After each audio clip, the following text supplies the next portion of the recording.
സംസ്ഥാന തദ്ദേശ ദിനാഘോഷത്തിന് കൊട്ടാരക്കരയിൽ വർണ്ണാഭമായ തുടക്കം. ഫെബ്രുവരി 18, 19 തീയതികളിലാണ് ദിനാഘോഷം. മുഖ്യമന്ത്രി ഉൾപ്പെടെ പങ്കെടുക്കും.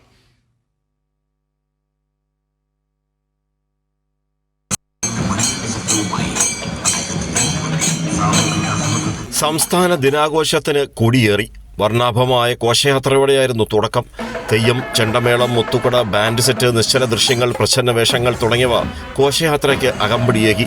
തുടർന്നുള്ള ദിവസങ്ങളിൽ വ്യത്യസ്ത കലാപരിപാടികളും കൊട്ടാരക്കരയിൽ അരങ്ങേറും. ഫെബ്രുവരി 19 മുഖ്യമന്ത്രി പിണറായി വിജയൻ ദിനാഘോഷത്തിന്റെ സമാപനം ഉദ്ഘാടനം ചെയ്യും. കാതികൻ ചിറക്കര സലീംകുമാർ അവതരിപ്പിക്കുന്ന കഥാപ്രസംഗം ഒതല്ലോ, പേരാമ്പ്ര ബ്ലോക്ക് പഞ്ചായത്ത് അവതരിപ്പിക്കുന്ന ലഹരി വിമുക്ത ബോധവൽക്കരണ നാടകം ജീവിതം മനോഹരമാണ്, മൈലം ഗ്രാമപഞ്ചായത്ത് MGM സ്കൂൾ ഗ്രൗണ്ടിൽ KPC അവതരിപ്പിക്കുന്ന നാടകം നിങ്ങളെന്നെ കമ്മ്യൂണിസ്റ്റാക്കി, വൈലി ബാംബു മ്യൂസിക് ബാൻഡ് അവതരിപ്പിക്കുന്ന മുളന്തണ്ടുകളുടെ സംഗീതം, അങ്ങനെ എല്ലാ ദിവസവും കലാപരിപാടികളും നടക്കും.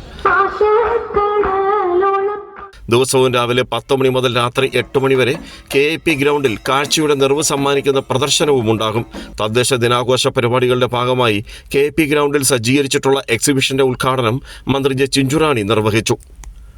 കൈരളി ന്യൂസ്, കൊല്ലം.